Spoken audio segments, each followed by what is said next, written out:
Hello friends, আজ এই ভিডিওর মাধ্যমে আমরা মাইক্রোসফট এক্সেলের দুখানা অ্যামেজিং ফর্মুলা শিখব। তো বন্ধুরা, ভিডিওটা স্কিপ না করে এন্ড পর্যন্ত দেখুন।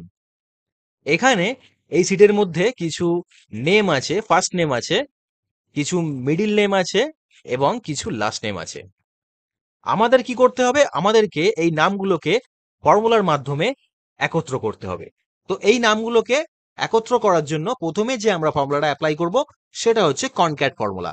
তো চলুন আমরা কনক্যাট ফর্মুলাটা অ্যাপ্লাই করি। ইজুগাল টু কনক্যাট, টেক্সট চাইছে, আমরা এই টেক্সটটা দেবো, কমা দেবো, ডবল ইনভাইটেড কমার মধ্যে একটা স্পেস দেবো, ডবল ইনভাইটেড কমা ক্লোজ করব, কমা দেবো, টেক্সট টু এর জন্য আমরা এই মিডিল নেমটাকে দিলাম, কমা দেবো, ডবল ইনভার্টেড কমা দেবো, স্পেস দেবো, ডবল ইনভার্টেড কমা ক্লোজ করব, কমা দেবো। এবার আমরা এই লাস্ট নেমটাকে সিলেক্ট করব, ব্র্যাকেট ক্লোজ করে এন্টার করব। দেখুন এখানে আমাদের নামটা কি হলো, ফার্স্ট নেম, মিডিল নেম এবং লাস্ট নেমটা একত্র হয়ে এখানে চলে এলো।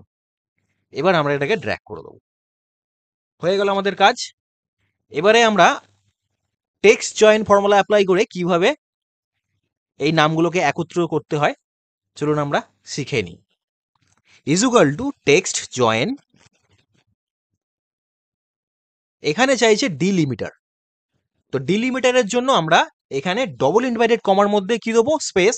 যেহেতু আমরা বিমল স্পেস কুমার স্পেস জানা এরকম ভাবে নামটা থাকবে, তো এই কারণে আমরা এখানে ডিলিমিটারে স্পেস দিচ্ছি। ডবল ইনভার্টেড কমা ক্লোজ করলাম, কমা দিলাম।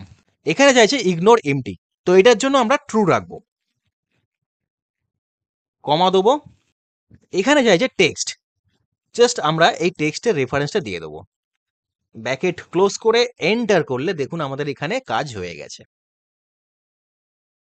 সমস্ত নামগুলো একত্র হয়ে এখানে ফুল নেমে কনভার্ট হয়ে গেছে। তো বন্ধুরা, ভিডিওটা কেমন লাগলো অবশ্যই কমেন্ট করে জানাবেন। আর এই ধরনের আরো ইনফরমেটিভ ভিডিও পাওয়ার জন্য এই চ্যানেলটিকে লাইক, কমেন্ট এবং শেয়ার করবেন। আর প্লিজ সাবস্ক্রাইব করবেন। থ্যাংক ইউ বন্ধুরা।